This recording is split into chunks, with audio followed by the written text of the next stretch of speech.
God is good and Shenmue is getting new life. Shenmue was a game that was released on the Sega Dreamcast almost 18 years ago. At the time of this recording, in North America at least. It was a living, breathing world with so many intricacies and detail that in 2000, our brains were blown wide open that something like this was even possible. At the time, I was a die-hard Sega fan, and when the Dreamcast debuted, with its beautiful graphics and smooth frame rates in a time when the Nintendo 64 was the 3D graphic monster house, I couldn't believe it. I thought I was in the future, like this shouldn't be possible. Unfortunately, the Sega Dreamcast needed a killer AAA title beyond Sonic Adventures or Soul Calibur. The PlayStation 2 was coming, and the majority of console players were holding out for it. Sega had been working on a title originally designed to be a Virtua Fighter RPG for the Sega Saturn, but was now being developed for the Sega Dreamcast. What made this game something special to build hype as to sell the Dreamcast to your living room, you might ask? Well, Shenmue was to be a 3D open-world brawler mixed with role-playing, life simulation, social simulation, with a day-night system, weather system. The weather system actually was accurate to the real-life weather of the area it was based on during the time frame that the game takes place. Characters in the game with the real daily schedules, full voice acting, interactive cutscenes, interactive environments, vending machines, arcades, all set in a martial arts heavy 1980s Japan with accurate locations and brands. This was going to be something else, something the world had never seen, something as epic can get, and surely something this amazing, this enthralling, would blow the Dreamcast into a head-to-head console war with the PlayStation 2 like the world had never seen. Except, that's not what happened. The game delivered everything I just mentioned. Shenmue was praised by critics as being completely immersive, beautiful, and astounding in the technology and how it was used.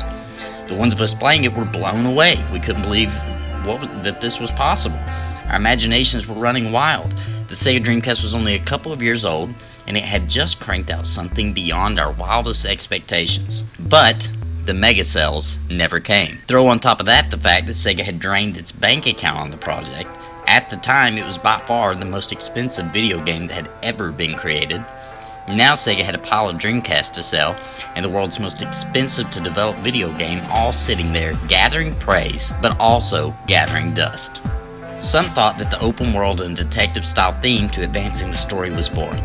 Some people thought having a day job in the game to make money in the game was boring. But most of the people who I believe would have truly loved Shenmue simply didn't play it. It was on a system they didn't own, they didn't intend to own, and didn't know anyone with one to test it out. Shenmue was, by all definition, a system seller. But it didn't sell the system. It was a historical disaster for Sega, and many claim that's what led them to drop completely from the console hardware development. Now, as we all know, the original creator and visionist, Yu Suzuki, has successfully ran a Kickstarter campaign to finally release Shenmue 3. So we finally have a chance to find out more of the story and dive into Ryo's saga. And the hype level for us who are fans is on the same level as the rest of the world, I would say, with the Final Fantasy VII remake. Or maybe even more so, because we actually, for the most part, have faith in Yu Suzuki's vision. And by the way, I am psyched about Final Fantasy VII Remake as well, don't get me wrong. Here recently, Sega announced it was going to release Shenmue 1 and 2 HD for the PlayStation 4, the Xbox One, and the PC in 2018. It's fantastic. So here are some reasons I'm hyped about Shenmue HD as well as Shenmue 3, and beyond what I've already talked about, some of the spirit of that game. So for one thing, playing Shenmue again on my HD setup in widescreen with modern controls, as long as the new modern controls don't suck, with the modern controller, with the achievements and trophies, higher resolution, that's just about more than my little heart can take. The joy, the memories, the deep intricate world I can dive into all over again, and fall in love with that old Sega magic. The story is cool. It's a revenge story. It can pretty much be summed up that Ryo is trying to avenge his father's death. But it gets deeper, involving mysticism and the occult, mirrors and ancient lore, tales too bizarre to be true, but with characters that are involved to a level that there must be something to it. It's not, though, what happens to the story that makes it so good. It's the immersiveness of the storytelling, the quest of seeking the answers in the sea of people living about their lives as you collect a clue and follow up on it, sometimes leading you to another clue. Sometimes that clue is empty-handed. those dang sailors, for example. There's a certain beautiful kind of majestic magic that takes place when you start sinking hours into the game that reveals itself in a form of wonder and satisfaction. The fact that the world feels so alive and lived in. Even that creep begging for you for some change on the corner of the street for the vending machine because he forgot his wallet again. The little girl concerned about the orphan kitten. The gritty underbelly of this society begins to unfurl, and you realize there are dark, hidden places where evil whispers gather, and gangs join and connect with the plot of some apocalyptic future. It's the purity of Ryo's quest mixed with the dirty feeling that maybe seeking murder is justified, but is it morally correct?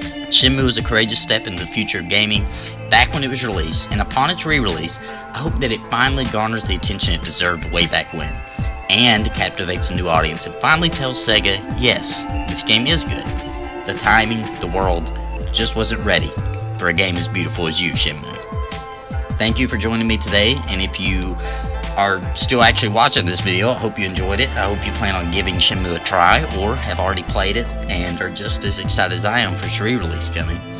Let me know what you think, what Shenmue means to you, or what it doesn't mean to you. If we can make it to 100 likes, I'll make more Shenmue related videos. God bless and happy gaming, everyone.